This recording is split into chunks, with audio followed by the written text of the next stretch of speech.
Hello guys, welcome back to Gunnervlog. The first game's out of the way and already we are straight back into the transfer speculation. Story in the Evening Standard today that Chelsea are in talks about and confident of completing a £35 million deal for Alex Oxlade-Chamberlain.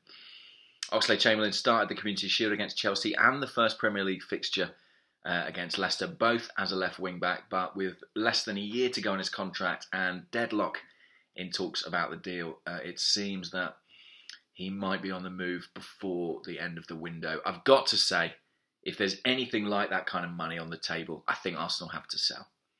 I understand not selling in the case of an Alexis Sanchez or even a Mesut Ozil, where you know that replacing their contribution to the team for this season is going to be probably more costly than replacing them, more of a gamble. Oxlade-Chamberlain right now is a very good squad player at Arsenal, a utility player. The best position I've seen him play in the last 4 years has been as a right wing back. He can be extremely good there. He can be extremely effective. However, Arsenal have invested enormously in Hector Bellerin. Firstly, in his development, and secondly, in a big long-term contract we've given him.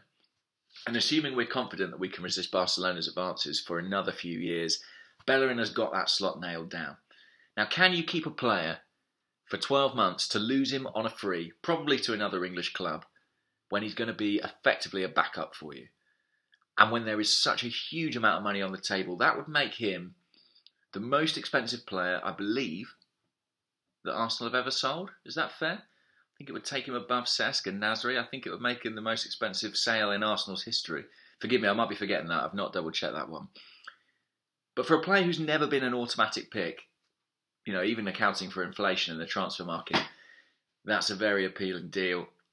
If you keep him, you are gambling on two things. Number one, you're gambling that he signs a new deal in the next 12 months and you don't lose him for nothing. Number two, you're gambling that he becomes the player you hope he's going to be. And I don't even know if that's possible. How old is Alex Oxlade-Chamberlain now? Let's look it up. Do your research before, James. I can hear you shouting. This is your chance to hit subscribe while I'm doing this. Okay, he's 23. He's 24 tomorrow. Timely. 24 is really an age at which you'd expect a player like that's development to be arriving at the crest, arriving at the peak of his powers.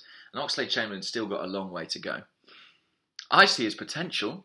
I see his positive attributes. I see the awesome athleticism. I see the technical skill, the dribbling ability. But I don't see someone tying those diffuse attributes together and becoming an all-round player. He ticks so many boxes, but the boxes don't all join up.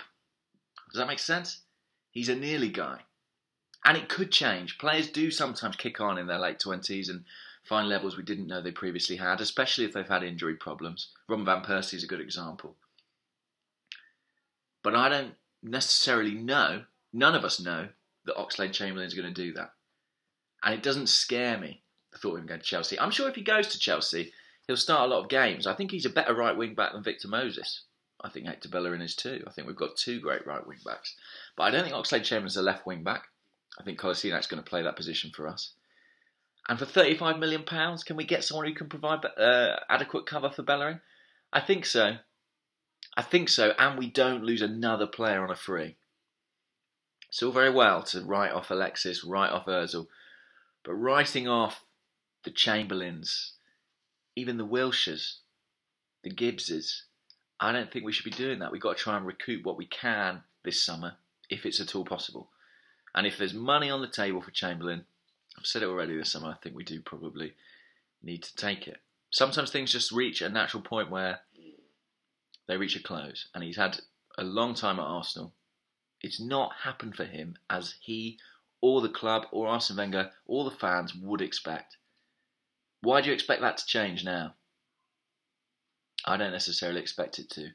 And for that reason, if the bid's on the table, I would sell. Do subscribe, guys. More videos coming up this week. Cheers.